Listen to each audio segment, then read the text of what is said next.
fuckface. First, take a big step back and literally fuck your own face! Otherwise, I'm gonna have to head down there and I will rain down on a godly fucking firestorm upon you. You're gonna have to call the fucking United Nations and get a fucking binding resolution to keep me from fucking destroying you. I am talking scorched earth, motherfucker! I will massacre you! I will fuck you up!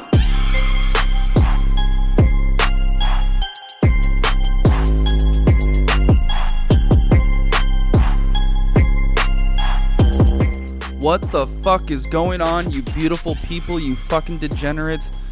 God, I fucking love you guys. So we had on a personal friend of mine today, Ms Katie Mae. She's a model I work with because I do photography, so you can go check out my photography work at D-Block Shots on Instagram. And as Ryan likes to say, no, it is not a bunch of dick pics. I don't know why you think it would be, but go check out Ms Katie Mae. She is a dope fucking model. You can check her out on Facebook. She's got a Facebook page, Katie Mae. You can also check her out on Instagram at Ms Katie Mae 420. That's spelled MS Katie Mae 420. And she has an OnlyFans account, so go check that out. It's nothing fucking pornographic. It's very classy shit. Go check it out. It's at Ms Katie Mae. So we talked about how she got started in modeling. She works as a host for a bunch of different events. It's pretty fucking cool. Other than that, go check out our fucking YouTube channel. Still staying consistent on that. Don't forget to follow us on Instagram at Real Ass People, YouTube, Real Ass People's Entertainment. You can check me out on Instagram and TikTok at Big Danny G. And you can check out my co-host, the Dino, at Designs by Dino on Instagram. Please leave us a rating and a review on iTunes and Spotify. It fucking helps. And please share the shit out of this podcast. We fucking love it. And if you want to, leave us a voice message on the Anchor FM app and we'll fucking play it on the podcast. Fuck yes, we will. Let's get into it. Woo!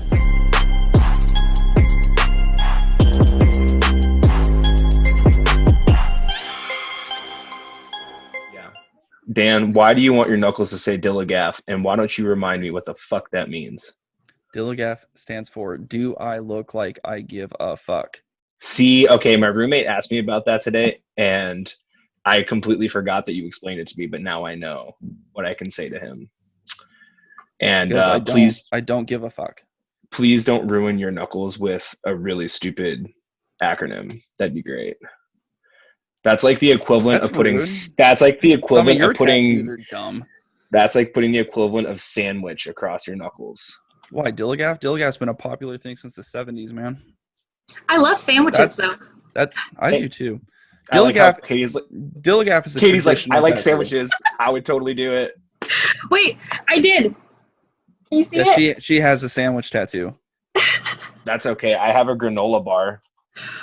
Really? God. I have a granola bar right there. That's so rad. Why? None of your damn business, Dan. Okay, then shut the fuck up and take us into the episode. All right, everybody. Welcome back to another installment of Real Ass People. I'm your one and only Dino. That's my homeboy, Dan. And today we have Dirty Katie Mae. God damn it. Why do you keep fucking that up? Because I don't want you to be my Dirty Dan. You're everybody else's I'm not your Dirty Dan. I'm just the Dirty Dan. The Dirty Dan. And who do we have with us today? Fucking Today shitbird. we have Katie Mae. Katie Mae, why don't you go ahead and introduce yourself for us? Hi, guys. I'm Katie Mae. Katie Mae, what do you do? Everybody's favorite lady badass. I am a local. What? Yeah. Okay. I'm a local lady. I'm a local. My mouth is all tongue twisted. The wine got her already. Yeah. He says that's super early. He's supposed to be like 30 minutes in. It starts kicking in. I am a local Northwest model. I am a brand rep and an event host when we're having events. Right now we're not, which is sad. But as soon as that gets back into gear, I hope to be back in the club, hosting events and promoting hip-hop shows as well with a couple of different companies. That's kind of my gig. I like socializing and being with people and hanging out. So what kind of brands do you rep? I work with some cannabis companies. I work with a sunglass company, Abella Eyewear. I collaborate with clothing companies like lingerie and hip hop urban brands as well. Oh yeah. Yeah, try and Sweet. get my. And then what kind of events do you usually host? I host a lot of hip hop events where we've got hip hop artists that tour locally in Kitsap, where I'm located, as well as in Tacoma and in Seattle. Hosted events in Bellingham as well, so I like to travel all over in the Puget Sound area. Whether it's events that are fundraisers, like car shows as well for veterans, another group of events that I like to host, just because that's near and dear to my heart, working with veterans. Hey, does anybody have some like background noise going on? Then you guys got something going on in the background? And in my bedroom. Huh? Is it loud? Dan, or Katie, if you could you turn the fan off? No, because it's in a grow tent. Oh wow, that's a first. No, well, Dan, we're just gonna have to deal with that one. No, it sounds like there's a fucking animal or something just like freaking out. No. Okay. Someone's mic picking up. Someone's mic's picking up something, and I know it's not over here. Do you, Katie? Are you? It's okay, Katie. Are you subcontracted by someone, or do you host all of these events yourself? Is it your own company, your own brand? Talk to me about that. No, I am freelance, and I am. What's the word? I guess I'm booked by many different entertainment companies and individuals to work their shows and with their brand. I did seek out in the beginning of my career. I sought out working with an agency, but I find that my need for medical cannabis really gets in the way of that for different states and their legalities. And I, as a mom, do not like to conform with a lot of an agency's rules. They expect me to do a lot of things that I just can't as a full-time mom as well. Right. So freelance is what I went with, and I have worked my ass off in the last 7 years and built my own brand. That's where I get my Lady Badass. That's kind of like my brand name. And it kind of just incorporates the fact that I am very much tough as nails. I have a very strong work ethic, but I am classy, I think. Oh, you a classy bitch. Okay. I do have lots of old school, what's the word I'm looking for? Values. Thank you. You're welcome. Old school values. I was raised very, very traditional. So that is kind of wrapped into my work ethic, as well as as well as how I just work with other people, my loyalty and my respect for others, and how they manage their companies and how they work. So I think that plays a part in how well I've been able to manage my career and why I've been able to advance as well. Right. So you were talking about obviously motherhood, and you were talking about your need for medical cannabis and stuff like that. Do you find that in today's society that other moms look down upon you, or is there like a weird crossover? You know what I mean? Because like obviously we live in a state where we're totally legal. Anybody can fucking do it, but there's always going to be that cross between people's judgment on that thing, no matter what the laws are. So do you find a lot of flack for that from like other moms and shit like that? Very, very much so. I have, I homeschool my younger children now, but when they did go to public school, I would find that like picking them up or going to school events. If I had anything cannabis related on, I would be shunned completely. Moms would not talk to me. Right. They would not stand by me. They would, horrible glares. Whereas People like that. Right. Whereas they could be at home joking about, oh, I need a glass of wine, and it's completely acceptable. And that's one thing that I hope to, that's why I'm very open about my cannabis use. I have a seizure disorder, and I was in a car accident in 2004 where my neck was broken. Wow. I was hit by a semi, and with that, through physical therapy and whatnot, I'm very lucky to be able to function like I am. Mm-hmm. Mm-hmm. And cannabis is the reason I can. Right. And so, of course you explain that to people on a one-on-one, and they're very sympathetic and they're very understanding, but they still judge. And Right. It's not like I'm sitting here hitting the bong in front of my kids and I'm like, hey guys, let's sit in a cloud of smoke. That's completely inappropriate. Right. There's time and place. I'm very honest with my kids, though, about my medical use. They understand that that's mom's medicine, and I'm a much better parent because I can use cannabis instead of being hopped up on pain pills. Right, absolutely.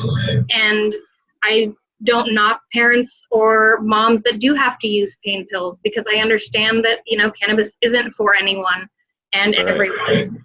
It's also, sometimes you need to have a pain pill to manage your pain, and you can still function as a parent.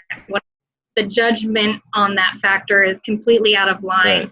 And that's where I hope to break some barriers down, because it's just not necessary, right? Because you can never really understand what's going on in anybody's world to, pass judgment like that.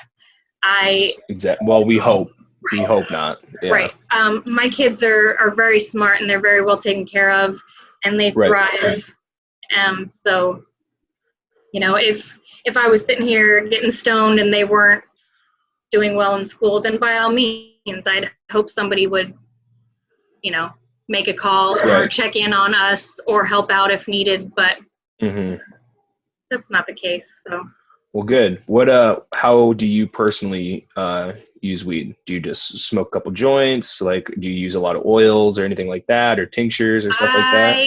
I utilize cannabis in every way possible. Right. Just check out her Instagram stories. You see it all the time. Right, I do. I use cannabis every way possible. We use RS. We grow, as I mentioned earlier. We grow and we break it down into RSOs so it can be used edibly, which is its most beneficial way. I smoke cannabis regularly every day. I do dabs just because that's something where I can do it quick and it's most impactful for me. Right. What do you use, like shatter or crumble, or like what do you use, or just whatever you got? Well, we have some of our stuff processed into it's kind of like it's got the crystals and like terpy sauce with it. Yep. I lost. Poor Dan. Yeah.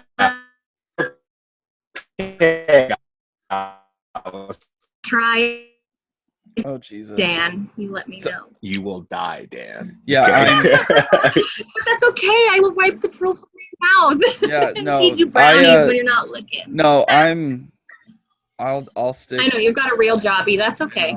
I'll stick to my my pipes when I do smoke or a blunt, and I'll just keep on my edibles that I buy from the store. Hey, I got a real job too, and I still smoke. I don't know what the hell that's supposed to mean. When is a tattoo artist been considered a real job?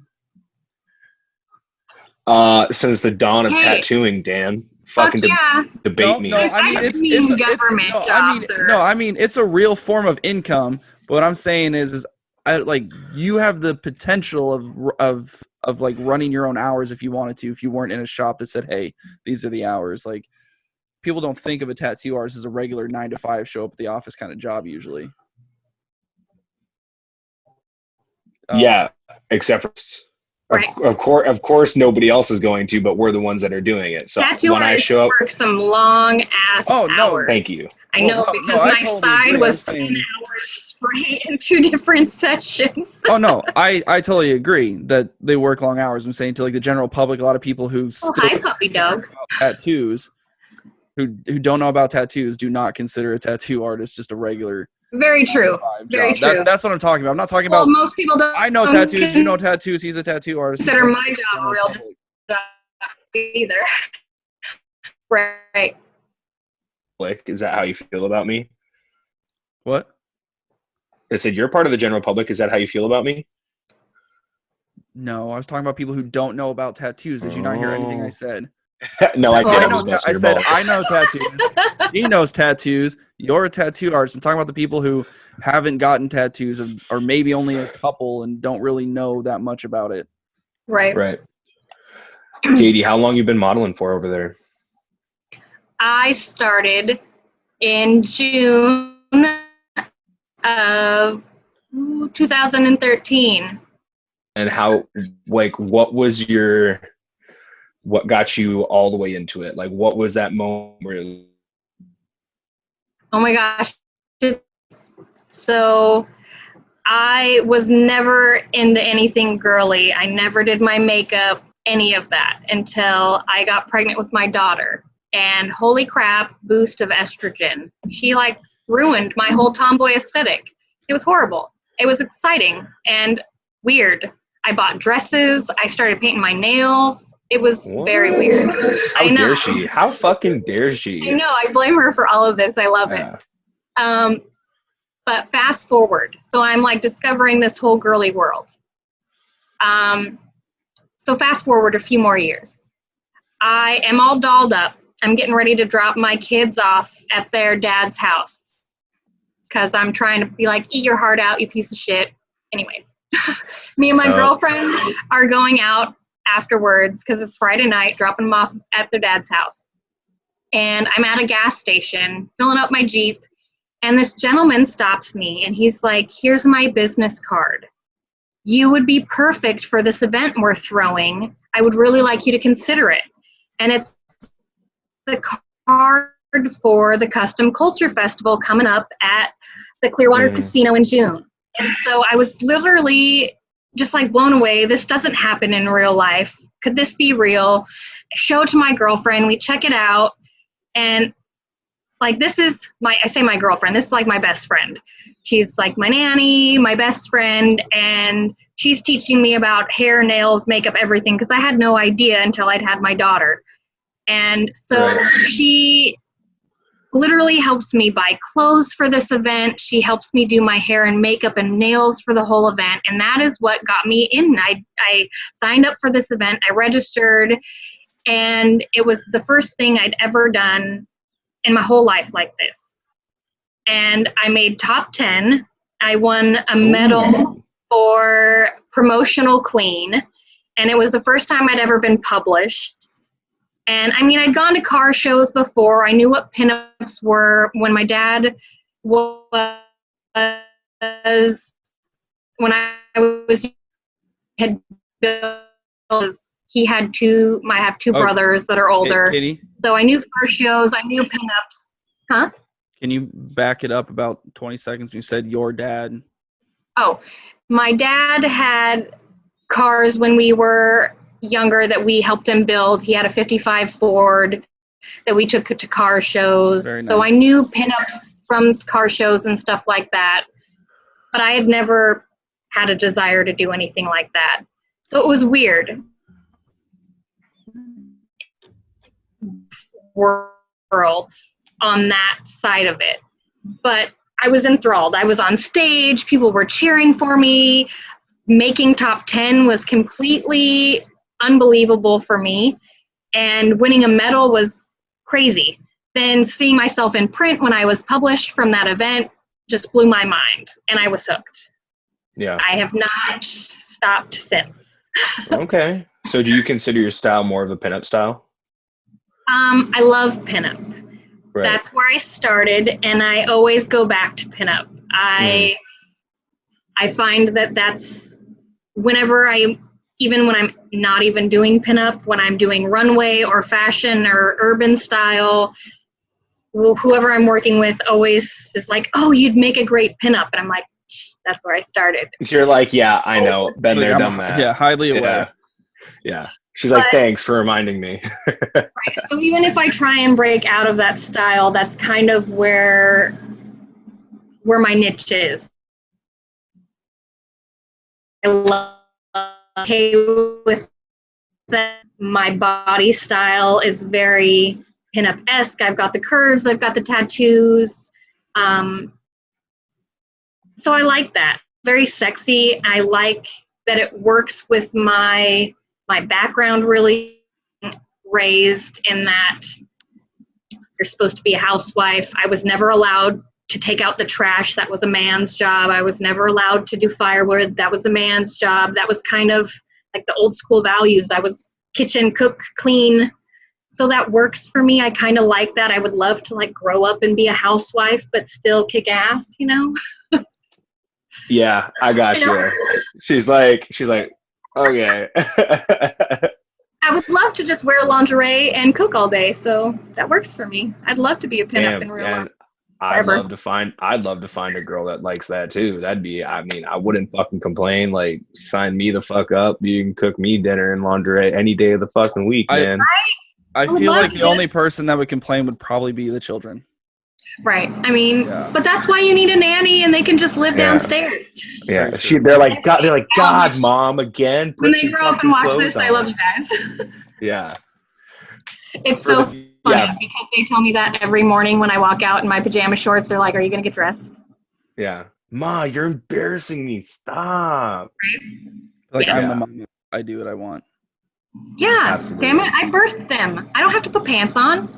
We're in fucking quarantine. Who needs pants? Exactly. I put pants on for you guys, though. I did put pants on. I'm not wearing. I didn't put a shirt on, so I'm sorry. My bad. I know, but you're colored in, so you don't need a shirt. This ain't nothing. This is what I call a base coat. There's going to be another layer on top of this. I like that. What I want to know is what's that on your chest right there? It looks like a chip or like a flower pot. Excuse me, right? Guys, we're not analyzing my tattoos right now. I want to know. Don't come on here without a shirt on and don't answer my fucking questions. What's right here? Yeah, what is that? Oh, it is a flower pot. Is that a flower pot? No, and it is a flower, but it's not a flower pot. This is like an ode to Pearl Harbor, and it's not finished yet. It's a battleship taking down Japanese planes. We'll see how that turns out. Anyway, yeah. What's next?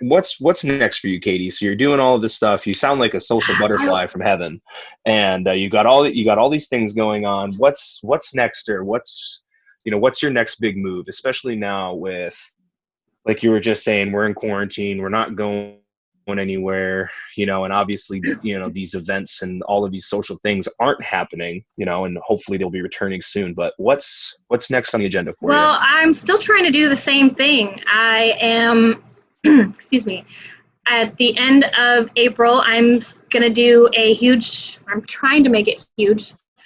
I'm going to do a fundraiser for a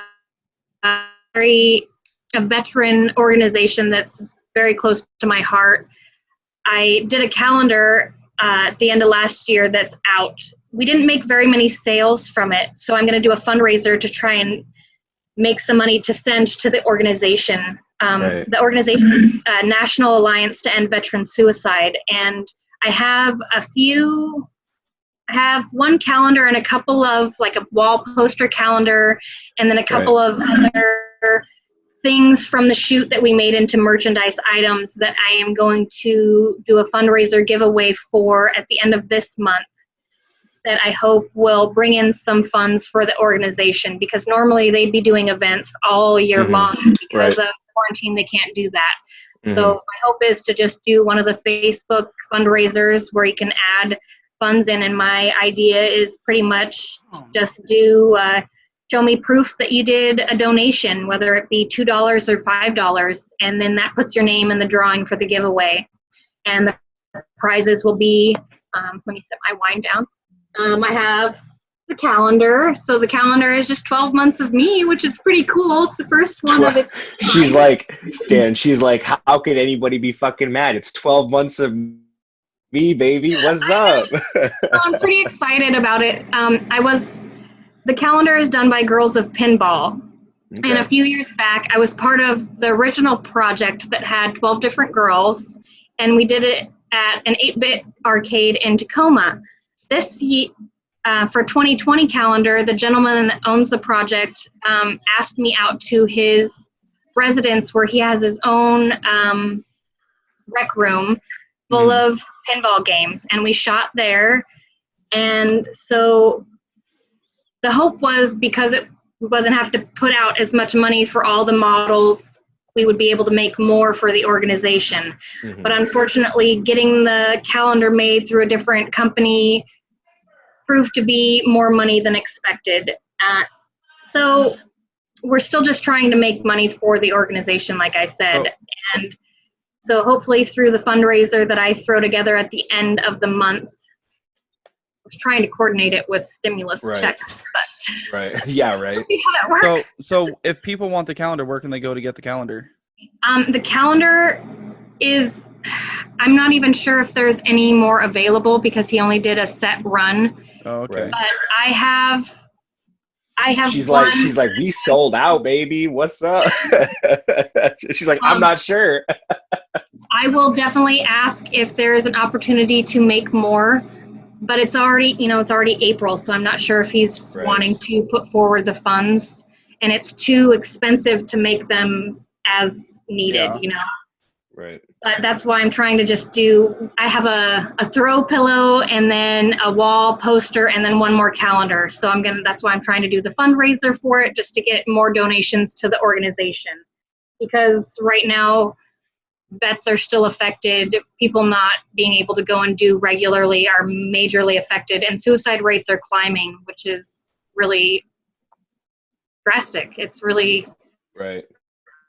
And I was not a vet. I was not able to serve in the military. I tried to enlist, but with my medical issues,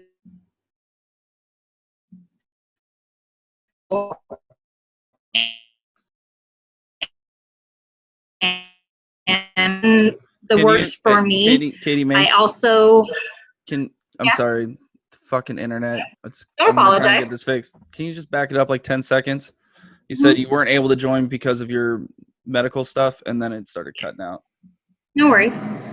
I wasn't able to join the military because of my medical issues, but most of my family were in the military and are veterans, so that's why it's dear to my heart. I have many friends as well that are veterans, so I try and work very hard with many military organizations and veteran organizations. So I will, no matter what, be putting together the fundraiser at somewhere near the end of the month, just to try and get all of my shit together.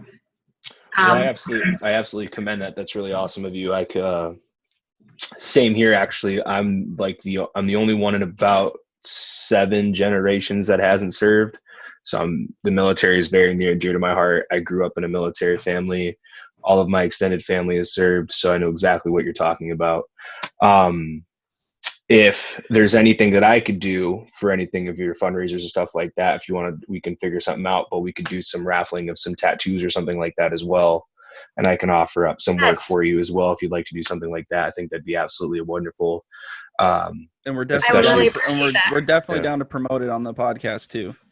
Yes, thank you so much, guys. Anything we can do to help, that'd be absolutely wonderful to allow us to be a part of that. That's, I feel like that's kind of a forgotten thing, and it's a very unfortunate thing. And just like you said, a bunch of people, and it's very near to you. And I know probably all of my closest friends that I have right now they all serve, and and they tell me all the time how frustrating it is to see something like that go down, especially for our service members. So I absolutely agree with you. There's definitely awareness needs to be constantly spread, no matter. Right.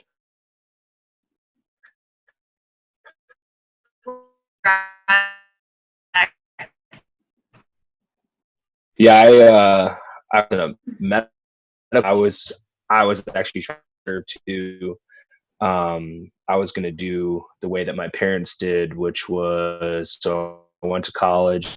I did a couple summers of like ROTC and stuff like that, and getting ready to go do OCS, so that when I came back and graduated, that I'd go in as a second lieutenant. And then I wish I had a better excuse than this, but I was just like way too into drugs and partying in college, and I totally fucked it all up and just like didn't go.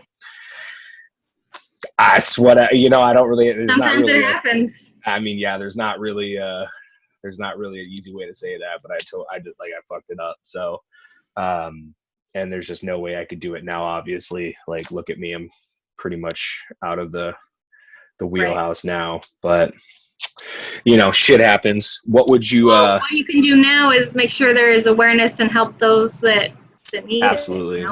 Always, absolutely. What would you have? What would you have liked to have done if you were able to join the military? I was headed for the Air Force, just mostly because I wanted my finger in intelligence. Yeah, my brother was in the Air Force, and the last time I heard, he was doing something with. He's always been a computer genius. He's always been my go-to guy when it comes to technology, and I'm pretty sure he did something with drones, if I remember correctly. And I always thought it was funny because my life path ended up being so different. But I'll never forget the day that someone from the Department of Defense came to our house to like interview us to gain clearance for him, for security clearance. And they have to do a background check, and like, and sometimes they officiate it, or they actually go, and like, I just started laughing to myself, because I'm like, look at what I look like, and like what I do, and what I do, and it's just like, why the fuck do you care about what I have to say about my brother for him to gain security clearance? Like, there's nothing you're going to learn from me at all to help you decide that. I was like, thank God you're not the cops, because if I told you the truth, you'd probably arrest me. You know what I mean? It'd probably be I'd incriminate the shit out of myself or something. Like, I'm sorry I did these drugs. Like, I don't know what to tell you. Like, they're gone now. Right. Oh, damn. It's almost like out of a movie. It's crazy. Yeah. Right? I mean, it's just, that's too funny. Oh, really? Oh, shit. In Alaska, there's not a whole lot to do. Where in Alaska are you from? I grew up in Kenai. Don't shake your head at me, Dan. Hey, I would absolutely love, I actually had this conversation the other day. I would love to go to Alaska. My dream is to either retire in like the Whistler area, and or live my final days in one of those areas. It's always been a place that I've wanted to go. And honestly, I would just love to fucking to homestead, and just, I'm like severely tired of our rat race of a life, if you will. Of course. Whatever obviously people make it work, and it's so uncommon now that it's almost like outcasted, which absolutely makes no sense to me. But for people who want to live a simpler life and have each day remain true to just being the best day you can make it until the sun comes down, and preparing for the next day. You know what I mean? Not worrying about Instagram, not worrying, fucking all this other bullshit, but like, what did you do that day to make your life that much better, and nothing else? And I'm sure obviously you could do it amongst, cities and stuff like that. But when you don't have all those distractions, and all you have is the work and the progress that you're doing in front of yourself, it's like a big checklist, if you will. Right. Were you pretty secluded out there wherever you were in Kenai, or? Kenai is right on the peninsula below Anchorage. Mm-hmm. It's south central Alaska. It is it's very similar to where I live now. You are You're out there right now. Well, where I am now, I am very out there, but it's like you're a short drive to the big city. You are, you're close enough to people to where you're comfortable, but you have a big backyard. Okay, I got a question. I know where you're at. What is this big city you're talking about? I'm talking about Seattle. That is not a short drive. That's like a 2-hour drive for you, unless you take the ferry. Where are you at right now, Katie? Out in Hansville. Haynesville or Hansville? Hansville. It's like go across the Tacoma Narrows Bridge and follow that highway for an hour. Right. I mean, are you looking it up on a map, Ryan? Yeah. Okay. Yeah. Damn, you are in the middle of fucking nowhere. Yeah, it's a drive. Like when I had to do a shoot with her and I was living in Port Orchard, it was still a good 45, 50-minute drive just to go shoot. And it's the same fucking county. Right. Yes. Damn, we're hella far away from each other. But like that's what I love, because I grew up like this. I need to have a yard. I need to be able to fucking go outside and smoke a joint or a blunt if I want to, and not have to worry about. I have a you yard. can do that in so many places that are a little bit closer to the city. Yard. Well, I don't know. My privacy. I will have a garden. I like to, be able to have people over. That doesn't include paying for street parking. And then, because I'm a need to have social interaction, that doesn't also include the local fucking bar that only has, the same barflies. Yeah, but I have to be able to. Wednesday. Yeah, wait a minute. But Wednesday I love that too. Yeah, Wednesday night down at the local watering hole when you see the same fucker every single Wednesday, like that's just tradition. Like you don't fuck with tradition. I love that, and that's where you've got it's like Cheers. Everybody knows you. You fucking walk in and they're like, "Here's your fucking drink." That's groovy. Mm-hmm. But I also need to have city lights. I need to be able to walk into somewhere and then people turn their head because they don't know you, and people like, "Oh, what's your drink?" and you order something completely different, where I can be like, "Hey, alter ego kicks in." That's where my modeling is, That's where Sounds like she likes attention. It's I fully agree with her. It's so hard to go and order like a Sex on the Beach at a bar where everybody knows you. It's right. So I need to have that switch, and that's where Katie Mae is. Here at home, I'm Katie Dude, or everybody's like, "Katie, what's up?" Nobody calls me Katie Mae at home. That's because I grew up hating being called Katie Mae. It was so Southern Belle. It was so country. I call you Katie Mae just because that's like when I first met you. It was Katie Mae. Now it just sounds weird just calling you Katie. Right. Right. Well, we met through work, and that's how I introduce myself and when I'm working. But at home, when people is the May part made up? No, that's my actual, when I was little, that's what everybody called me, was Katie Mae, because that's my name. It's my middle name, but everybody just called me Katie Mae. Okay, and so I hated it. So I got a question, because you like living out there in bumfuck Egypt, also known as Hansville.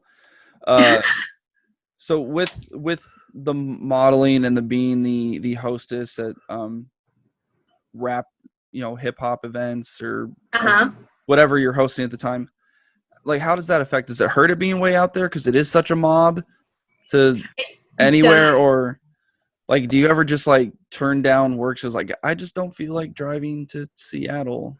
I do. I turn down work.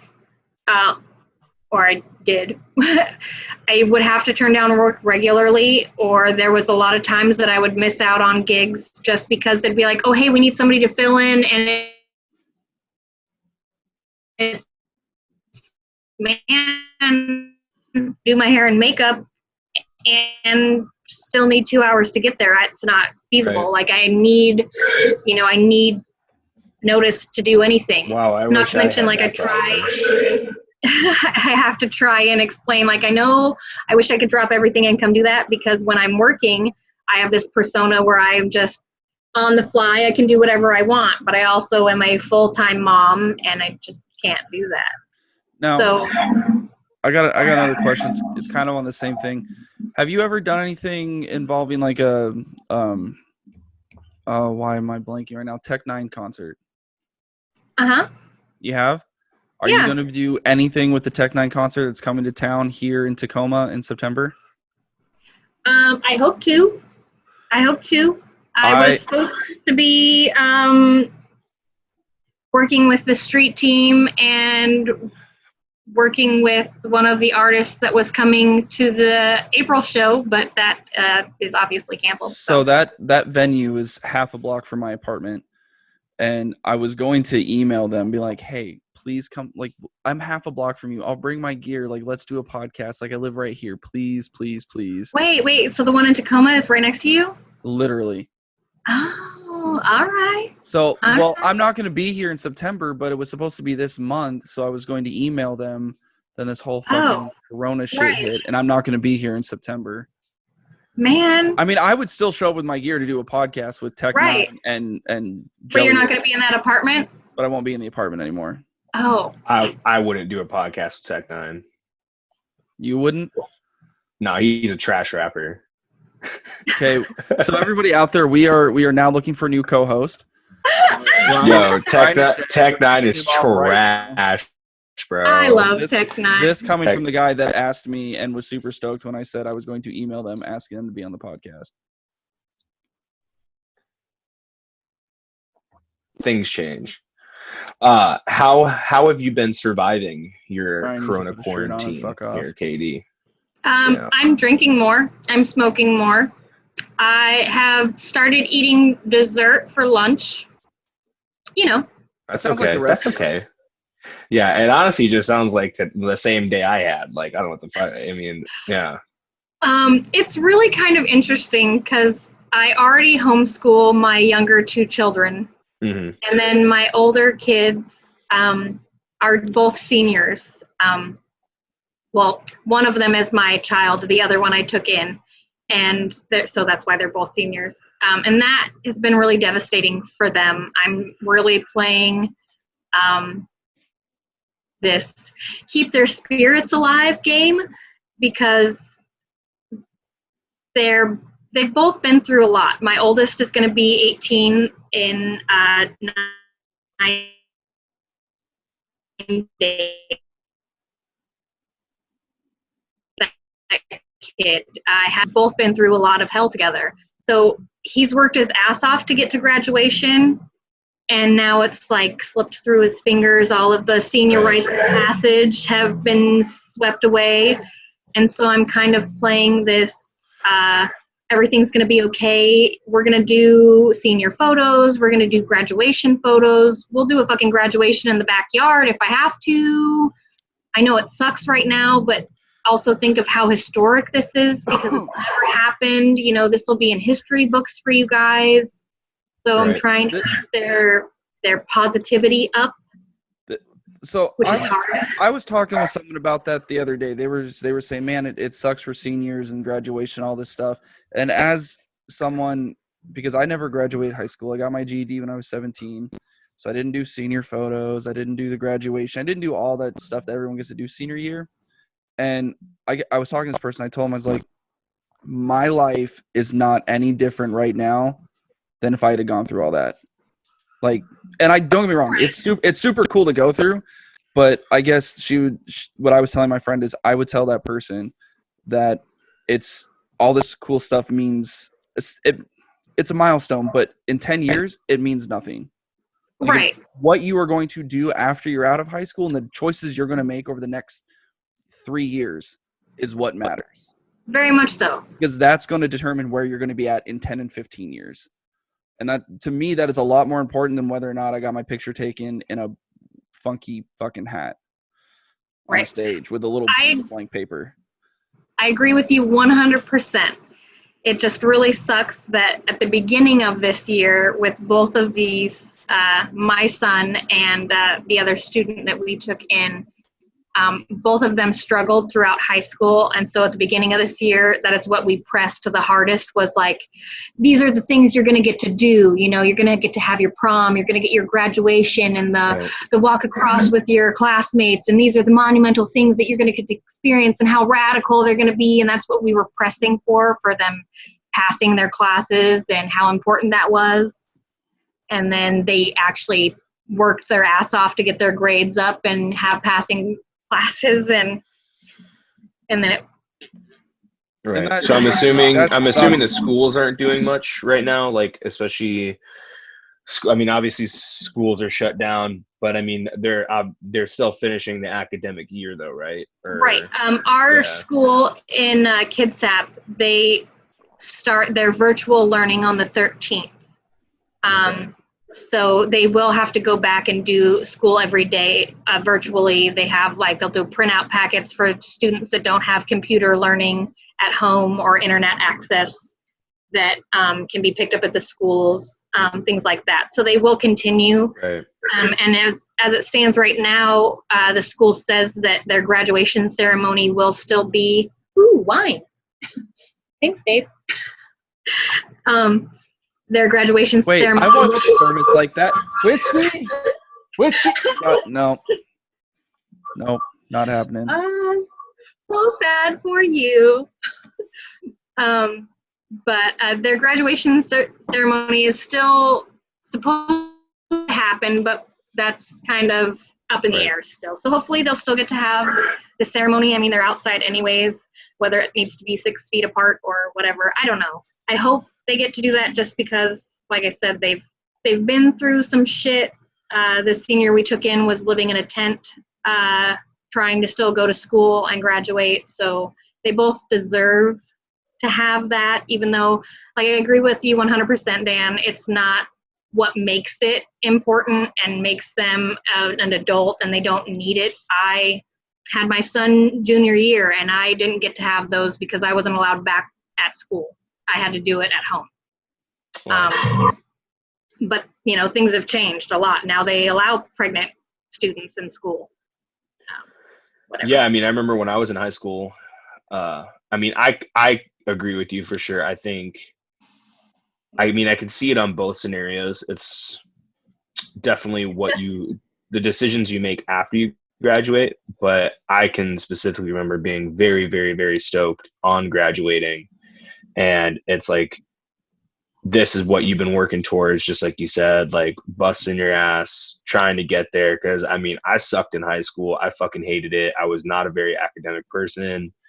And I personally was super hyped on it. And walking across that stage meant everything to me, just like walking across that stage when I graduated college meant everything to me as well. Like, why do you put yourself through it if you don't have an end goal, and the end goal, especially for them, people who have gone through shit, like that's the only reason why they do it. They don't have any other reason to do it other than to prove to themselves and other people that I busted my ass for this. And it may be walking across a stage of 20 feet, but those are some majestic ass 20 feet, Right. Like I never thought I was going to let alone graduate high school. Like I knew I was probably going to graduate high school, but never thought in a million years I would double major at a university. And when I walked across that stage, as janky of a stupid stage as it was the most majestic, 45 feet I've ever walked. Still to this day, you know what I mean? Like, so I agree. It's something, and it's a bit of a disappointment that too. So hopefully, they do, hopefully things calm down and they're able to still do the graduation. Right. And if not, hopefully figure out something, because, that's a huge kick in the balls, man. Like, so you were, I don't know, I guess, so I got a slightly different view on it. When I was in the process of going to school, I guess I didn't graduate. Everyone was getting their diplomas and whatever. And all I saw essentially was a bunch of people that now have, don't get me wrong, you want to graduate high school, is just a bunch of people that now are 18 years old and have to figure out what they're going to do with the rest of their fucking life. I would rather not be worried on necessarily graduating the ceremony and more trying to figure out what I want to do with that, because you're still a fucking kid. and everyone's like, hey, Right. go to fucking college. You have like your senior year to figure out what you want to do with the rest of your life. I didn't know what the fuck I want to do with the rest of my life until like 5 years ago. And even now I'm turning 30 this year and I'm still fucking changing it. I thought 5 years ago I was going to be a sheet metal mechanic for the rest of my life. Don't get me wrong. I can sit here for 30 years and collect a great fucking paycheck. But now I'm shifting into fucking real estate because that's where it's fucking at.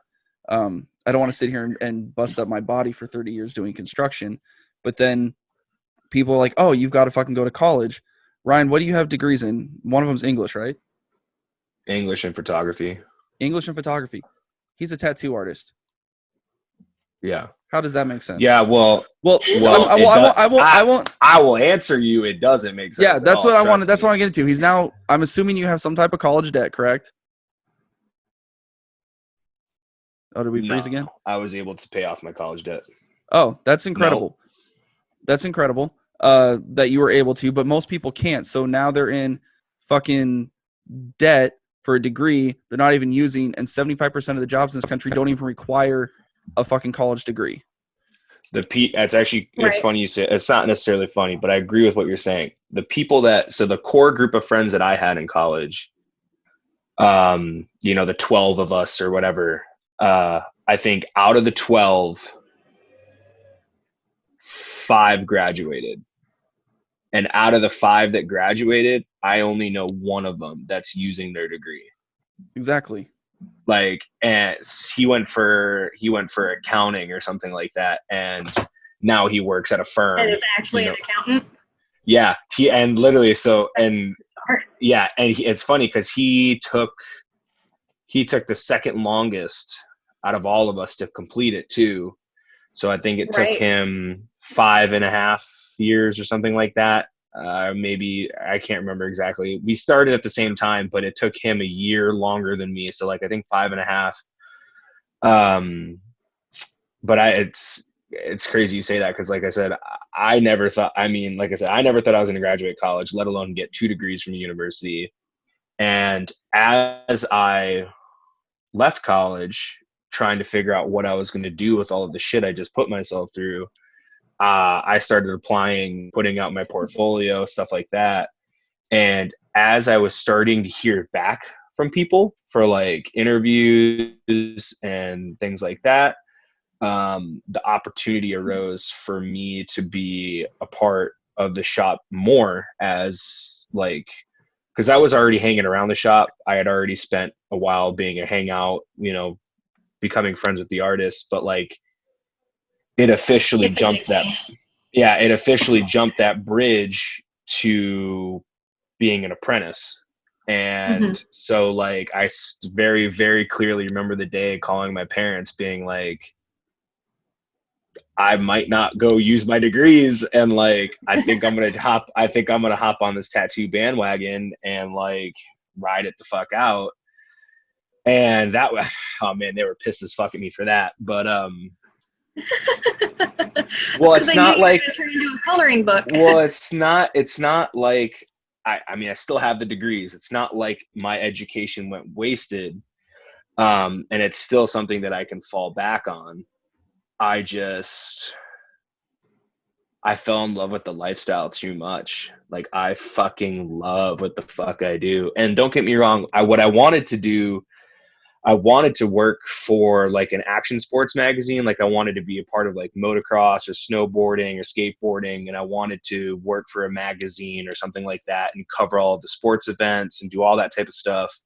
Cause I knew I was never going to be it.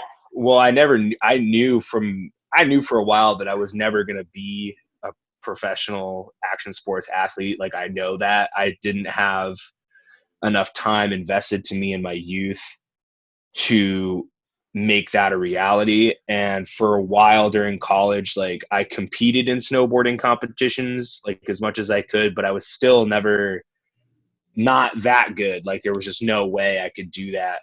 And so that was like the closest thing I could get myself into, is like at least being there. Right, you get to be there, you get to see them all. Being a part of the industry. But yeah, like I said, I got that call and I was like, fuck, dude, like, I would love to do that. Like you said, it's addicting. I fell so in love with it so quickly.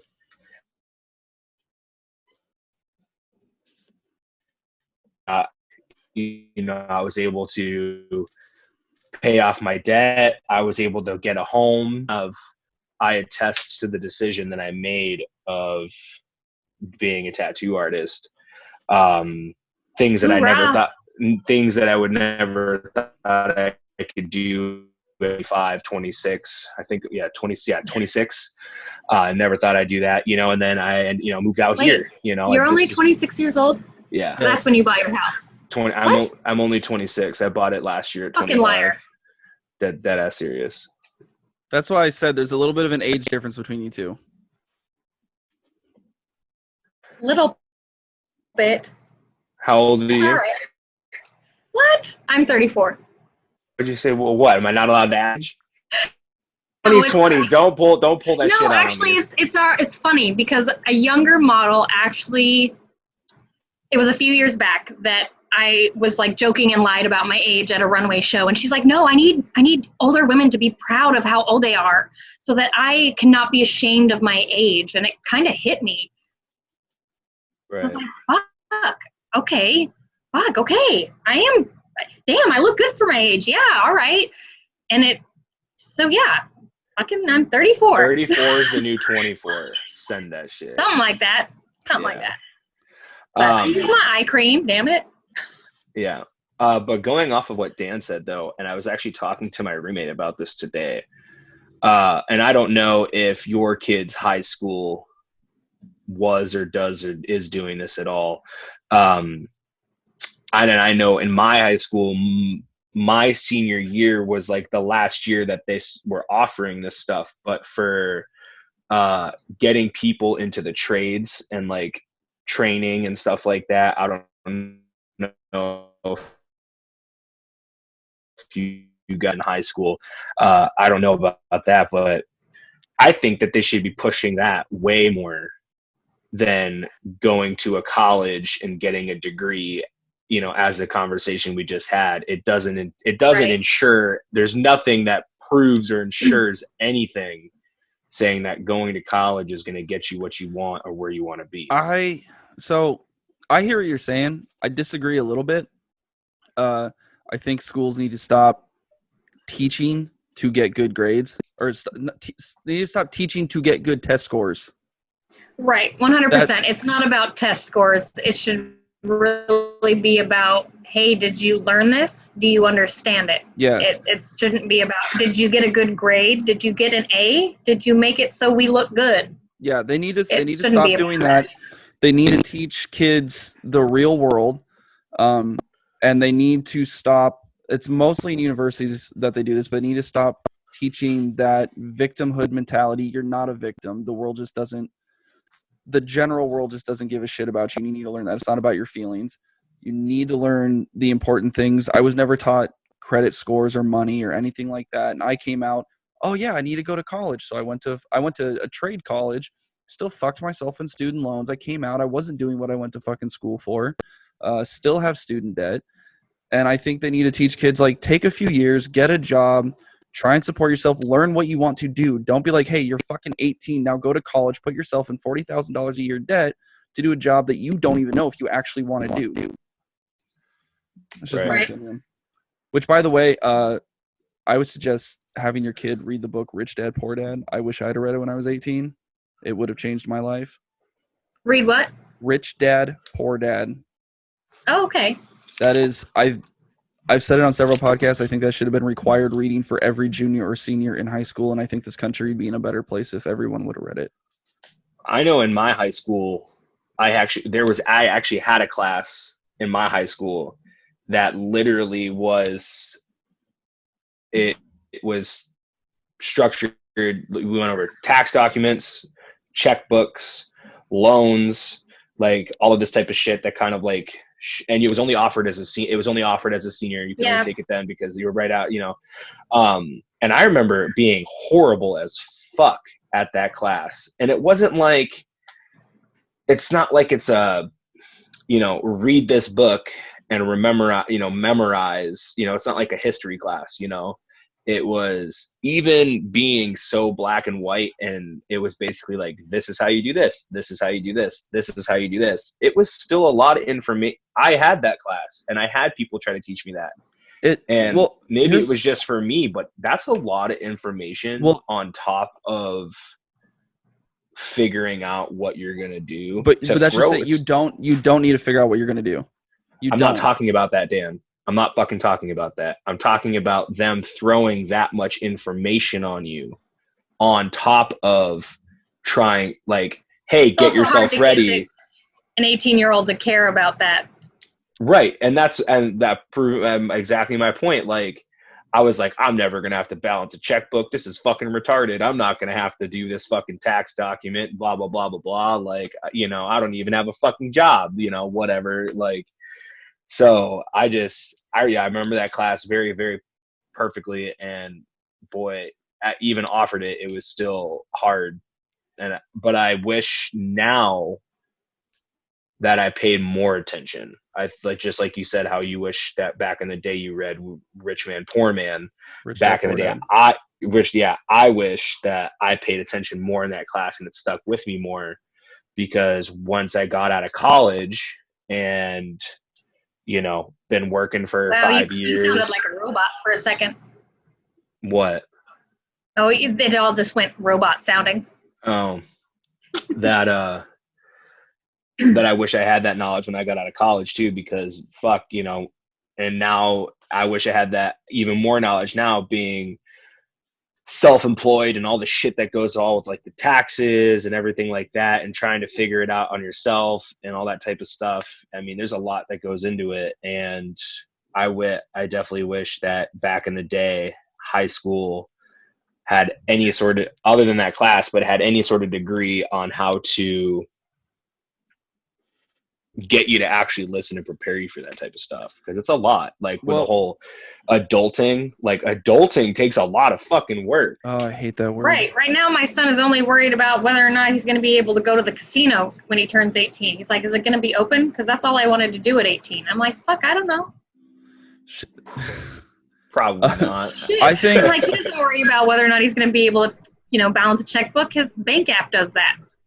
Right. Which is stupid, because I'm like, you should check that, because you don't know, you're going to be hacked for some stupid fuck that's going to take pennies off your shit, and you're never going to know. But slowly he's getting rich off everybody's pennies. Yeah, going off what Ryan was saying, I do think, because he's saying that was a lot of information on top of what the school's already pushing on you, and I think if they switched over to more preparing you on what you're going to have to deal with when you get out of high school, because a lot of kids don't necessarily go to college. So instead of pushing kids to go to college, push them for what they're going to have to deal with in the real world.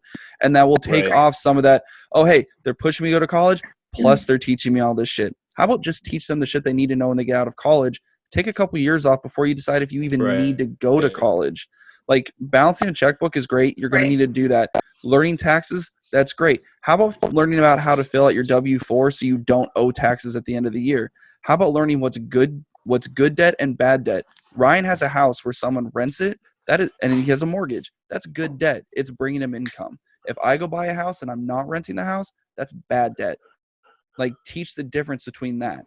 Right. Like, teach what's an asset, what's a liability. And that's one reason why I love Rich Dad, Poor Dad, is because everyone in this country thinks the biggest thing that blew my mind reading this book, well, one of the biggest things, because it literally turned my world upside down, was that I was taught, go buy a house, it's an asset. And it's not. You're just putting yourself in a shitload of fucking debt. And a lot of people were like, hey, I need to go buy a house. In 2007, 2006, 2007, everyone was buying houses. And then the fucking, you know, the bubble pops and everyone fucking loses their house. Why? Because they were taught wrong. Right. And it's just super shitty. So I think they need to, what sucks is the schools aren't even allowed to teach that stuff. They're like literally not allowed to, which is super shitty, because you're setting kids up to fail, which is good for the government because it makes you dependent on them instead of you being dependent on yourself. And that's why they're not allowed to teach that. I mean, the school would say they expect their parents to teach that, and the government just really wants everybody to be dumb. Yeah, and the parents, the parents know what their parents taught them. Yeah, Katie, have you yourself started having those conversations with your kids about shit like that? now that we're on the topic? About which topic? The government? No, Oh, no, my like gosh. just the more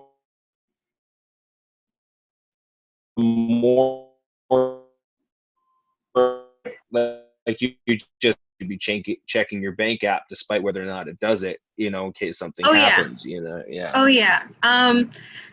My dad raised us to always question everything. Right. My mother passed from cancer when I was 6, and he never had any government help, and he was always questioning everything. Right. And that's kind of why I think he moved us to Alaska. It was his like protection bubble. He raised us all to hunt. He raised us all to trap. We all know how to shoot guns. We all know how to fish. We all know how to take care of ourselves in that manner and respect. We all know how to can food. We all know how to make jam. Right. And self-reliance is a dying art. Yeah.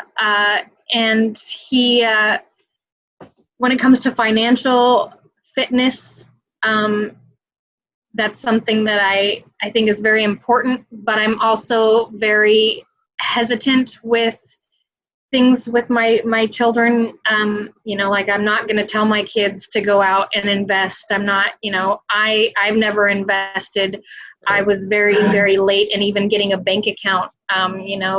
My dad never had a savings. Everything was in a mattress. Everything was in a safe. Everything was at home, Right. It's never too late.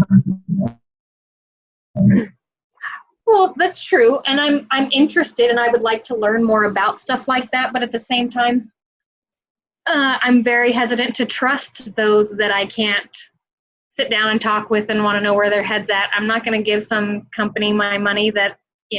But it's not about. So what I've learned is I do investing in several different ways, and it's not about necessarily trusting others. It's about teaching yourself to do it. So like I read a lot of books so I can do it myself, and then it's about teaching yourself what questions to ask. If you want to go to someone who's going to invest your money for you, what questions to ask to know if you're with the right person. Right.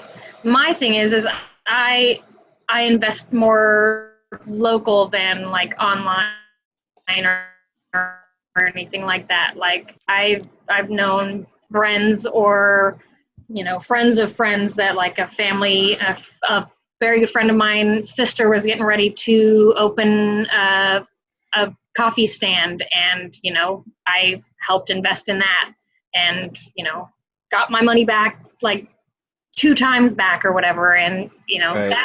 that was something I felt was worth investing in.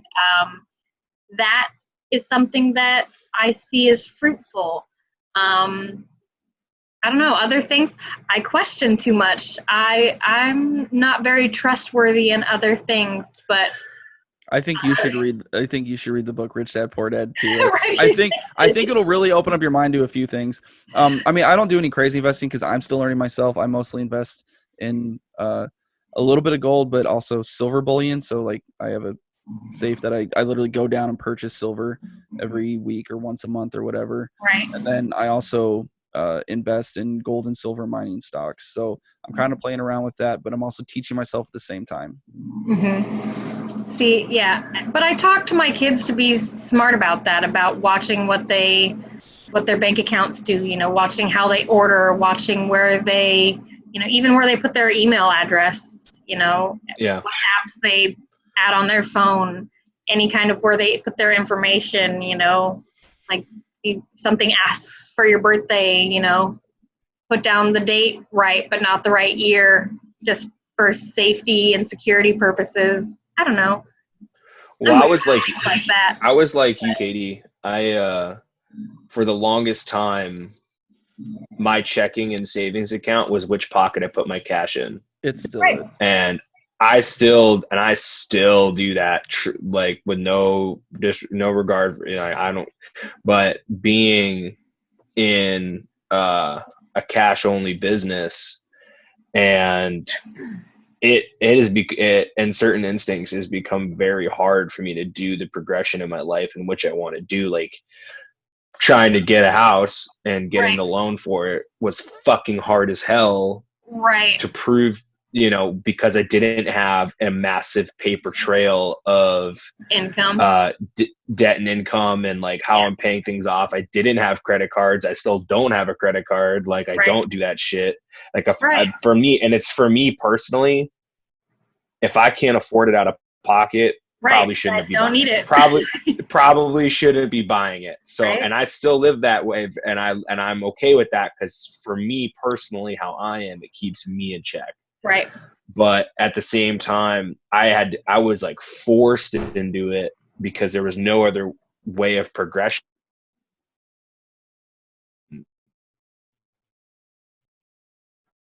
Same thing. I had to build my and I had to learn that having no credit is just as bad as having bad credit, which makes no sense to me whatsoever, because I mean, obviously it's been explained to me and I get it now, but at the time I was like, what the fuck? And my question was, especially with someone starting who had no credit instead of bad credit, but like how do you take that chance? You're not going to, like, if people keep saying no to me, how does anybody ever start to build credit? Like at some point, it's not on me, it's on you. If you keep telling me no while I'm trying, I'll never get there, because you guys keep denying me. Because when I first started, I kept applying for, like, even if it was like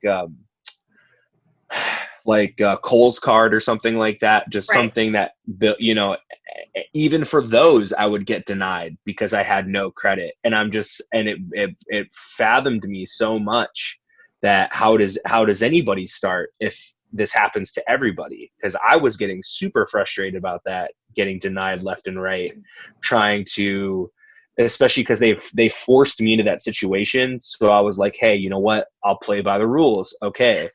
And then when I try to play by the rules, they keep telling me fucking no.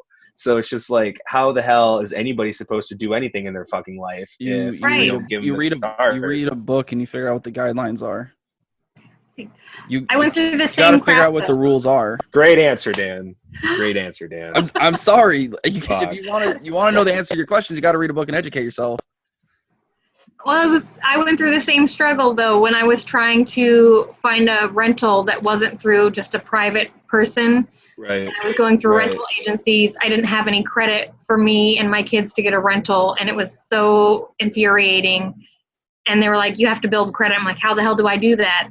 And Kohl's is where I got my first credit card. It was funny that you got approved? I didn't even get approved. Son of a bitch. Well, I shop. Hey, so I shop too, but I kind of wanted to switch this up a little bit because we're getting towards the end there, and we got to make sure we stick to a time on this. But we're having so much fun. Oh, I know. But I wanted to give you a couple minutes to promote yourself and tell us about your OnlyFans experience, since I know you started that up. Oh my gosh, I did. You're on the OnlyFans? Okay, so I did start an OnlyFans. This was something I started before quarantine happened. It wasn't just like, I have nothing else to do. Right. Because I have seen a huge jump in OnlyFans. Huge. It's like blowing up. Oh my God. Katie, question. Yes. Katie, question. Answer. Do you think guys can get into OnlyFans? Yes. Oh my gosh. Okay, yes. There are many guys on there. In fact, I've just recently talked a few of my gentleman friends into OnlyFans just because they, it's not just for sex workers or models. I've seen yoga teachers on OnlyFans. There are chefs on OnlyFans. I've seen, what is that? Like social influencers that give you, bits of information that you would normally have to buy at a seminar, on OnlyFans. Right. And it's the same kind of deal that, cooks are on OnlyFans that you just subscribe and they're giving you teaching, cook lessons. or Right. their secret recipes, shit like that. So I've literally seen anyone and everyone on OnlyFans. And I know that there are lots of people that are like, OnlyFans, it's for only sex workers. Or they get on OnlyFans and they're like, hey, you must be doing porn on there. And I'm like, actually, you're not going to see my vajay on OnlyFans. Sorry for your luck. My vajay. Sorry. You're classy for calling it a vajay. Like, my kids are probably outside the door. Oh, my bad. I'm kidding. No, I'm kidding. They're out. I made sure. I even made sure they had a picnic. So. Oh, great. So But, I got a quick like, I got a quick question, and I asked Bella, who was on our podcast yesterday, about this. So I've seen you and I've seen several other of my friends go on OnlyFans, and I was like, that's awesome. I want to go get a subscription to support them. Don't give a shit about their content. I was like, is that crossing like a friendship line? But low key care about their content. okay, you totally roboted voice for a second, and I didn't hear your question. Okay, so the question is, I know you and several other friends of mine that are on OnlyFans, and I like supporting my friends and what they do. So I'm like, sweet, I'll go get a subscription to support their work. Don't give a shit about their content just to support them. And I'm like, wait a second, that might be crossing like some type of friendship line because of what certain content is. So the question, did you hear that one? So actually, I actually have many friends, even lady friends, that have subscribed to my page to support. And some of them are, we will message, because I have a welcoming message when you subscribe, a little picture of my booty, welcome message that lets you know what my page is about. And they've messaged back and said, oh, hey, I'm here just to support. I love your work, and I just wanted to support you. And I'm like, okay, thanks.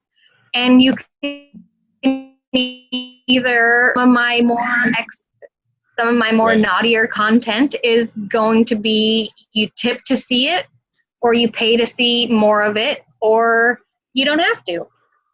But by all means, come check it out. You get to see more of my boobs. So the answer we got yesterday was you can support it, just probably don't ever talk about it. Oh, are you kidding me? Okay, so that's what I'm glad that he asked it, because it's totally, that's a completely different answer. Yeah, totally different. And so, it's because obviously I don't have an OnlyFans. I know what it is, but and I agree with Dan too. It's hard to know, because I feel like we say, we want to support friends, but I guess I'm not gonna lie. I want to see the fucking content. Why else would I be subscribing? Right. I just like we all know. Friends.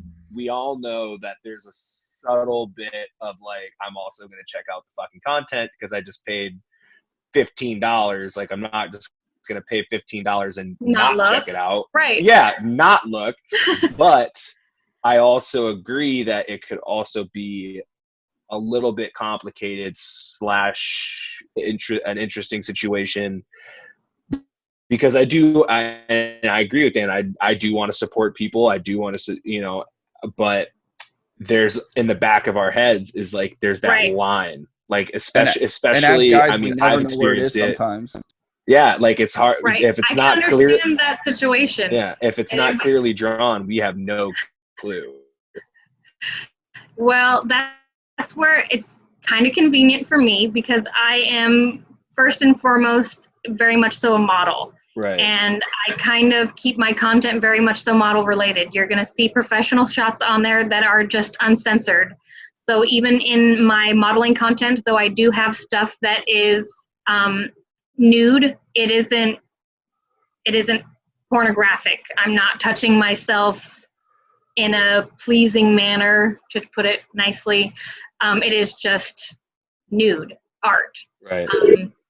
I have even been published nude, and those are in my OnlyFans, or it's just not censored, so you can actually see a nip. It's I am very proud of that work, and that